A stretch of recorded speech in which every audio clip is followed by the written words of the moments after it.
আসসালামু আলাইকুম প্রিয় স্বপ্নবাজের দল, আশা করব তোমরা ভালো আছো। জগন্নাথ বিশ্ববিদ্যালয়ের ভর্তি পরীক্ষা বি ইউনিটের 30শে জানুয়ারি। তো 30শে জানুয়ারি ভর্তি পরীক্ষা, তোমরা অনেকেই সাজেশন চাচ্ছ। তো আমি জগন্নাথ বিশ্ববিদ্যালয়ের বি ইউনিটের বাংলা ইংরেজি সাজেশন অলরেডি তোমাদেরকে দিয়ে দিয়েছি। আজকের এই ভিডিওতে আমরা বি ইউনিটের জিকে অংশের সাজেশন নিয়ে আলোচনা করব।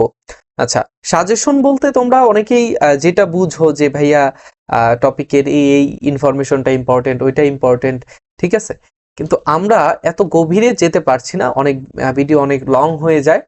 তো যার কারণে আমরা সাজেশনমূলক যে টপিকগুলো রয়েছে, যে টপিকগুলো না পড়লেই নয়, যে টপিকগুলো থেকে প্রশ্ন আসবেই, সেই টপিকগুলোই তো সাজেশন, তাই না?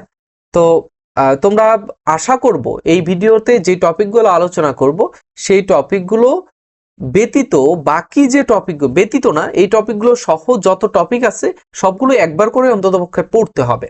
পড়ে এই যে টপিকগুলো যেগুলো আমার সামনে রয়েছে এইগুলো তুমি খুব ভালোভাবে পড়বে, মানে এইগুলো বাদ দেওয়া যাবে না। এখন থেকে 30 তারিখ পর্যন্ত, আজকে হচ্ছে 17 বা 16 তারিখ, আজকে আজকে 17 তারিখ। 17 তারিখ থেকে 30 তারিখ, মোটমাট 12 দিন সময় রয়েছে। এর মধ্যে তোমরা অনেকেই ভর্তি পরীক্ষার জন্য ঢাকায় চলে আসবে, অন্য কোথাও চলে যাবে, অন্য সেন্টারে।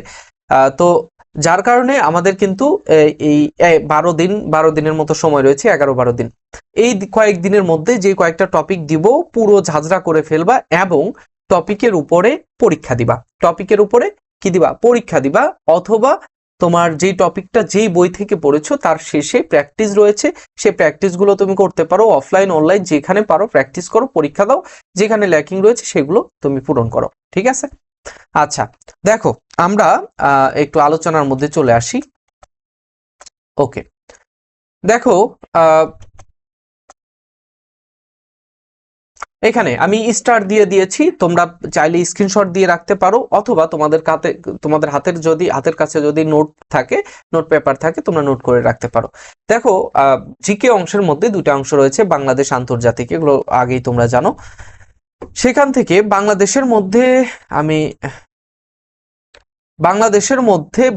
অংশে আমাদের কি কি বিষয় পড়তে হবে। বাংলাদেশ অংশে দেখো, প্রাচীন বাংলা। প্রাচীন বাংলাকে আমি 5 স্টার দিয়েছি। প্রাচীন বাংলা থেকে প্রশ্ন জগন্নাথ বিশ্ববিদ্যালয়ে আসে। আমার আপন বড় বোন জগন্নাথ বিশ্ববিদ্যালয়ে ভর্তি পরীক্ষা দিয়েছিল 2017-18 শিক্ষাবর্ষে মনে হয়। তো সেই সময় আমি দেখতাম তার প্রশ্নটা, আমি তখন একটা কিউরিওসিটি কাজ করতো। আমার বড় বোন চান্স পেয়েছে, পাবলিকিয়ান হয়েছে, একসাথে 4টা ইউনিভার্সিটিতে চান্স পেয়েছে, সাবজেক্ট ঢাবিতেও এসেছিল, রাজশাহী, তারপরে হচ্ছে তোমার জাহাঙ্গীরনগর, জগন্নাথ। তো একটা উদ্দীপনা কাজ করে। সেই সময়ে আমি দেখেছি যে এই জগন্নাথ বিশ্ববিদ্যালয়ে তার যে জিকে অংশ ছিল, জিকে এর প্রতি একটা কিউরিওসিটি কাজ করে। আমার একটা ব্যতিক্রম ধর্মী একটা কিউরিওসিটি আছে, যেটা যে মানচিত্র পড়ে আমি শেষ করে ফেলবো। মানচিত্রের কোথায় কি রয়েছে, কোন প্রাচীন বাংলার আর ইতিহাস সম্পর্কে আমার জানার আগ্রহটা খুব বেশি। তো সেই জায়গা থেকে আমি তখন তার প্রশ্নটা দেখতাম। প্রশ্নের মধ্যে আমি যেটা দেখতাম যে এই যে বাংলাদেশ অংশে এই যে ক্ষুদ্র নৃগোষ্ঠী, মুক্তিযুদ্ধ, প্রাচীন বাংলা, এই জিনিসগুলো থেকে খুব বেশি, মুক্তিযুদ্ধ থেকে খুব বেশি দেখতাম না, এই বছর এমনিতেও কম আসবে। তো প্রাচীন বাংলার অংশ, ক্ষুদ্র নৃগোষ্ঠী, এইগুলো থেকে খুব বেশি বেশি প্রশ্ন আসে। এবং সেই সময় আমি ক্লাস 8-9-এ পড়তাম। সেই সময় বাংলাদেশের বিশ্ব পরিচয় ছিল, আমি সায়েন্সের স্টুডেন্ট ছিলাম তখন। তো তখন কিন্তু আমার ওই বইয়ের সাথে এই প্রশ্নগুলো মিলে যেত, এবং মিলে যাওয়ার কারণে আমি তখন বুঝতাম বা দেখতাম, এবং জগন্নাথে এই ধরনের প্রশ্নই আসতো, এরকম ক্যাটাগরি। ওকে, যদিও তখন রিটেন ছিল। তো এটা বুঝালাম, এটা যে জগন্নাথ বিশ্ববিদ্যালয়ে এই প্রশ্নগুলো, এই টপিকগুলো থেকে খুব বেশি পরিমাণ প্রশ্ন আসে, ঠিক আছে? সেই জন্য তোমরা একটু ভালোভাবে, একটু খেয়াল রেখে এই জিনিসগুলো পড়বে, ঠিক আছে? প্রাচীন বাংলা, ক্ষুদ্র নৃগোষ্ঠী, ওকে, এরপর হচ্ছে মুক্তিযুদ্ধ। মুক্তিযুদ্ধ থেকেও মোটামুটি পড়াশোনা করতে হবে, যদিও সরকার চেঞ্জ হয়েছে বা আমাদের মুক্তিযুদ্ধপন্থী সরকার চেঞ্জ হয়েছে, অনেকেই রয়েছে অন্য দলের মুক্তিযুদ্ধকে সাপোর্ট করে, এবং বর্তমান আমলাতন্ত্রে যারা রয়েছে, যারা অনেকে শিক্ষক যারা প্রশ্ন বানায়, অনেকেই আওয়ামীপন্থী রয়েছে বা মুক্তিযুদ্ধ থেকে প্রশ্ন দিতে পারে, বলা যায় না, এবং না দিবে না কেন, বাংলাদেশের সৃষ্টির সাথে যেই যুদ্ধ সম্পর্কিত সেখানে তোমার প্রশ্ন দিবেই, স্বাভাবিক। এরপর হচ্ছে 47 থেকে 71-এর মধ্যে যে বেসিক আলোচনা সেগুলো তোমরা একটু পড়বে, 3 স্টার। সংবিধান, সরকার ব্যবস্থা, নির্বাচন, 5 স্টার। এইগুলো খুবই ইম্পর্টেন্ট বর্তমান সময়ে সিচুয়েশন অনুযায়ী, এবং এইগুলো থেকে প্রশ্ন আসবেই, ঘুরে ফিরে আসবেই, ঠিক আছে। এরপর হচ্ছে জাতীয় বিষয়াবলী। জাতীয় বিষয়াবলী মোটামুটি পড়বে, 3 স্টার দেওয়া হয়েছে, 3 স্টারও কিন্তু কম না। আচ্ছা, আরেকটা বিষয় যে তোমরা অনেকেই হয়তো ভাবো যে ভাইয়া আপনি যে সাজেশন গুলো দেন, গত পরীক্ষায় ডি ইউনিটের সাজেশন দিয়েছেন, আপনার এখানে থেকে কি আদৌ কমন এসেছে? আমি ভাই শো অফ করি না কখনো, আমার শো অফ করি না, কিন্তু এই যে এখন বলছি, তোমরা হয়তো আবার এটা আইরনি হিসেবে নিতে পারো। আমার প্রশ্ন, আমার যে এক্সাম ব্যাচ আছে সেই এক্সাম ব্যাচ থেকে হুবহু কমন এসেছে ডি ইউনিটে, আমার স্টুডেন্টরা আমাকে রিভিউ দিয়েছে। আমি কিন্তু নিজে থেকে কখনো বলি না, আমি তখন ছিলাম বগুড়ায়, আমার এই ফেসিলিটিটা ছিল না যে তোমাদের একটু দেখাবো যে এখান থেকে প্রশ্ন এসেছে। আমি সাধারণত দেখাই না যদি স্পেশাল কিছু না হয়, তো সেই জন্য আর কি তোমাদের সাথে শেয়ার করা হয় নাই, তোমরা অনেকে এই বিষয়ে সন্দিহান।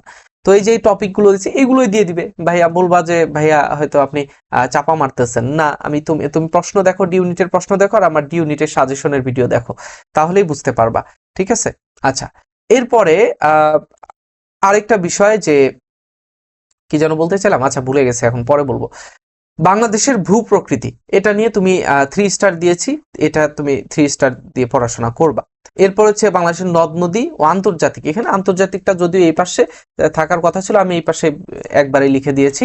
নদ নদী, বাংলাদেশ ও আন্তর্জাতিক যেই নদীগুলো রয়েছে বাংলাদেশের সাথে সম্পর্কযুক্ত, ইন্ডিয়া থেকে যেগুলো এসেছে, মিয়ানমার থেকে যেগুলো এসেছে, আবার বাংলাদেশ থেকে মিয়ানমারে প্রবেশ করেছে, এই বাংলাদেশ থেকে ইন্ডিয়ায় প্রবেশ করে আবার বাংলাদেশে ঢুকেছে যে নদ নদী, আন্তর্জাতিক সীমানায় বাংলাদেশ এবং যে নদ নদীগুলো রয়েছে, এবং আন্তর্জাতিক তোমার বিশ্বে, সারা বিশ্বে তোমার যেই নদীগুলো রয়েছে সেগুলো তুমি পড়বা, ঠিক আছে। নদীগুলো কোথায় উৎপত্তি হইলো, এর ইতিহাস, কত সালে কি হইলো না হইলো, এগুলো একটু খুঁটিনাটি পড়ার চেষ্টা করবা। এরপর হচ্ছে mega project, 5 star. Mega project, বর্তমান যেই মেগা প্রজেক্ট গুলো রয়েছে সেগুলো সম্পর্কে তুমি ভালোভাবে পড়াশোনা করবে। আর এখানে 5 স্টার না দিয়ে 3 স্টার দেওয়াটা যুক্তিযুক্ত, কেননা এটা অনেক মেগা প্রজেক্ট আওয়ামী আমলে তৈরি হয়েছে, তো যার কারণে অনেক টিচাররাই দেখা যাবে যে এখান থেকে প্রশ্ন করবে না, ঠিক আছে। আচ্ছা, এরপরে হচ্ছে আন্তর্জাতিক বিষয়ে চলে যাই। আন্তর্জাতিক বিষয়গুলো খুবই ইম্পর্টেন্ট, জগন্নাথ বিশ্ববিদ্যালয়ে আসে। আর দেখো, আন্তর্জাতিক, আঞ্চলিক, সামরিক, উন্নয়নমূলক, অর্থনৈতিক, সামাজিক সংস্থা যেগুলো রয়েছে সেইগুলো তোমরা পড়বা, বেসিক। সেগুলোর সদর দপ্তর কোথায়, কবে প্রতিষ্ঠিত হলো, বর্তমান চেয়ারম্যান কে বা পরিচালক কে, তারপরে এটার কাজ কি, এটা এখানে কোনো ব্যতিক্রম কোনো ইস্যু আছে কিনা, সেগুলো তোমরা একটু দেখবা, ঠিক আছে। এরপর হচ্ছে জাতিসংঘ ও বাংলাদেশ, এসডিজি। জাতিসংঘের সাথে বাংলাদেশের সম্পর্ক, জাতিসংঘের শুরু শেষ যা কিছু বর্তমানে রয়েছে সবগুলো, সদর দপ্তর কোথায়, অঙ্গসংস্থান যা যা রয়েছে অঙ্গসংস্থা থেকে শুরু করে সবগুলোই তোমাকে পড়তে হবে, ঠিক আছে। আচ্ছা, কোথায় কি করলো জাতিসংঘ সেইগুলো, জাতিসংঘের যে মাজা ভাঙ্গা এটাও তোমরা পড়তে পারো, ঠিক আছে। ওকে, এরপর হচ্ছে কেন বললাম জাতিসংঘের মাজা ভাঙ্গা, অবশ্যই কারণ আছে, যে যেখানে পাওয়ার আছে জাতিসংঘ সেখানেই চাটাচাটি করে। তো এই জাতিসংঘের কোনো কাজ নাই যদিও, তারপরে অ্যাডমিশনের পরীক্ষার জন্য, প্রশ্নের জন্য আমাদের পড়তে হয়, ঠিক আছে। ওকে, আমাদের কারেন্টটা চলে গেল এই মুহূর্তে। যাই হোক, আমাদের ভিডিও চলবেই। আমাকে দেখা যাচ্ছে তো নাকি? আচ্ছা, দেখা যাচ্ছে, খুবই অন্ধকার, কারেন্ট চলে গেছে। ইউসুফ সরকারকে এর চরম মূল্য দিতে হবে। আচ্ছা, এরপরে দেখো, আমাকে দেখা যাচ্ছে তো নাকি? না দেখালেও সমস্যা নাই। এরপরে হচ্ছে আমার পুরস্কার, পুরস্কার 3 স্টার পুরস্কারগুলো পড়বা। জগন্নাথ বিশ্ববিদ্যালয়ে আসে চুক্তি প্রটোকল, বর্তমান খুবই ইম্পর্টেন্ট ইস্যু, সেগুলো একটু ভালোভাবে পড়ার চেষ্টা করবে। এরপর হচ্ছে মহাদেশ ভিত্তিক আলোচনা, আমাদের যেই মহাদেশগুলো রয়েছে সেই মহাদেশগুলোর মধ্যে তোমরা আলোচনা করবা, বা সেই আলোচনাগুলো পড়বা। এটা তুমি যে কোনো বই, তোমার জিকের জন্য আমি বই সাজেস্ট করি না, কারণ অনেকে বলে যে ভাই হয়তো ইয়ে করে দিচ্ছে, প্রমোট করে দিচ্ছে, না, আমার প্রয়োজন নেই, তুমি যেখান থেকে পারো সেখান থেকে পড়তে পারো। ওকে, এরপর হচ্ছে গণমাধ্যম, গণমাধ্যম বর্তমান সময়ে মানুষের থেকে সাংবাদিক বেশি, সংবাদপত্র বেশি, তো গণমাধ্যম পড়বা, আন্তর্জাতিক দেশীয় যে গণমাধ্যমগুলো রয়েছে সবগুলোই পড়বা। এরপর হচ্ছে তোমার সভ্যতা, সভ্যতা নিয়ে আলোচনা করবা।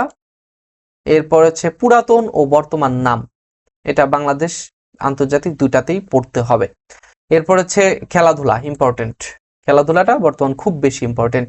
তারপর হচ্ছে জগন্নাথ বিশ্ববিদ্যালয় সম্পর্কিত তথ্য, জগন্নাথ বিশ্ববিদ্যালয়ের তোমার উৎপত্তি, কোথায় থেকে কি হইলো, বা ব্রাহ্ম কলেজ, তারপর হচ্ছে স্কুল, সেখান থেকে কলেজ, কলেজ থেকে ইউনিভার্সিটি, তারপরে আশেপাশে যেগুলো রয়েছে জগন্নাথ বিশ্ববিদ্যালয়ের তোমার আহসান মঞ্জিল, বলদা গার্ডেন, ওয়ারিতে রয়েছে, আমি যেখানে অবস্থান করছি বলদা গার্ডেন, তারপরে হচ্ছে তোমার ভিক্টোরিয়া পার্ক বা বাহাদুর শাহ পার্ক, এই সবগুলো পোগোজ ল্যাবরেটরি স্কুল, সেগুলো সম্পর্কিত আলোচনা তোমরা একটু নেট ঘাটলেই তোমরা পাবা। এরপর হচ্ছে সাধারণ বিজ্ঞান, সাধারণ বিজ্ঞানের মধ্যে তুমি এখানে আইসিটিও ঢুকাই দিতে পারো, এই টপিকটা 3 স্টার। ওকে, এরপর হচ্ছে রিসেন্ট ইস্যু 10 স্টার, এটা লাগবে, এটা আলাদা করে তোমরা ওই যে সাম্প্রতিক ক্যাপসুল, তারপরে কারেন্ট অ্যাফেয়ার্স, এইগুলো তোমরা পড়ে নিতে পারো, ঠিক আছে? এইগুলো ইম্পর্টেন্ট। ওকে, আমরা বেশি কথা বাড়াবো না, এইগুলো আমাদের আলোচনার বিষয় ছিল। তবে তোমাদের অ্যাডের জন্য বলে রাখি, তোমরা অনেকেই শেষে থাকো না, যে জন্য আগেই বলে রাখি, আবার বিরক্ত হওয়া সেজন্য পরে বলতে হয়।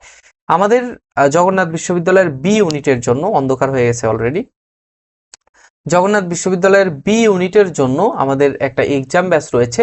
সেই এক্সাম ব্যাচটা স্ক্রিনে দেখতে পাচ্ছ। আমাদের এই exam batch final exam batch আগামীকাল থেকে, আমাদের আগামী 17 তারিখ, এখন আজকে সরি, আগামী 18 তারিখ থেকে আমাদের চূড়ান্ত তৃতীয় ব্যাচের চূড়ান্ত পরীক্ষাগুলো চলবে। আমাদের 11টা পরীক্ষা চলবে ইনশাল্লাহ, পরীক্ষার আগের দিন পর্যন্ত। তোমরা যারা এই এক্সাম ব্যাচে জয়েন করবে, অবশ্যই আমাদের এক্সাম ব্যাচের ডিটেলস একটু জানো, তারপরে হচ্ছে জয়েন করো। দেখো এখানে এক্সাম ব্যাচের কি কি আমাদের রয়েছে। এক্সাম ব্যাচ, এক্সাম ফোকাস প্রস্তুতি, জবির যত প্রশ্ন আছে শুরু থেকে এখন পর্যন্ত সব টপিক নিয়ে আলোচনা করে আমরা এই প্রশ্ন তৈরি করেছি, ঠিক আছে? এরপরে হচ্ছে আমাদের 10টিরও অধিক টপিক ভিত্তিক মডেল টেস্ট, 10টিরও অধিক টপিক ভিত্তিক মডেল টেস্ট, 10টি হচ্ছে আমাদের টপিক ভিত্তিক এবং একটা হচ্ছে চূড়ান্ত মডেল টেস্ট, ঠিক আছে? এরপরে হচ্ছে আমাদের প্রশ্ন উত্তর ডিটেলস ব্যাখ্যা, প্রত্যেকটা প্রশ্নের শেষে আমাদের ব্যাখ্যা রয়েছে। বুঝতে না পারলে আমাকে ইনবক্সে মেসেজ করতে পারো, সংশ্লিষ্ট টিচারকেও তুমি মেসেজ করতে পারো। এরপর হচ্ছে তোমার শেষ সময়ের জন্য কনফিউজিং যত প্রশ্ন রয়েছে, টপিক রয়েছে, আলোচনা রয়েছে, সেগুলো তুমি এখান থেকে সলভ করতে পারো।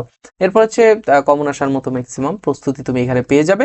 আমাদের জানোই তো যে সর্বশেষ সময়ে আমাদের এই আমাদের যেই প্রস্তুতি, আমাদের এই প্রস্তুতির জন্য বা আমাদের সর্বশেষ প্রস্তুতির জন্য পরীক্ষা দিতে হবে, অবশ্যই পরীক্ষা দিতে হবে। কেননা পরীক্ষা না দিলে তুমি কখনোই বুঝতে পারবা না যে তুমি কোন পথে হাঁটছো এবং তোমার পরিণতিটা কি হবে পরীক্ষার হলে, ঠিক আছে? সেই জন্য পরীক্ষা দিতে হবে, কোথায় কোথায় সমস্যা রয়েছে সেই সমস্যাগুলো চিহ্নিত করতে হবে, এটাতেই এনাফ, ঠিক আছে? ওকে, আমাদের আলোচনা আজকের এই পর্যন্তই ছিল। নেক্সটে তোমাদের সাথে আরো গুরুত্বপূর্ণ বিষয়গুলো নিয়ে আলোচনা হবে। কারেন্ট চলে যাওয়াতে তোমরা অনেকেরই সমস্যা হয়েছে, তো এটা ক্ষমা সুন্দর দৃষ্টিতে দেখবে, এটার জন্য আমি দায়ী নয়, এটা ইউসুফ সরকার দায়ী। তো পরবর্তী ভিডিওতে দেখা হচ্ছে, কোন বিষয়ে কোন টপিকে তুমি ভিডিও চাও সেটা জানাবে, ইনশাল্লাহ পরবর্তীতে দেখা হবে। সে পর্যন্ত ভালো থাকবে, সুস্থ থাকবে, আল্লাহ হাফেজ, আসসালামু আলাইকুম।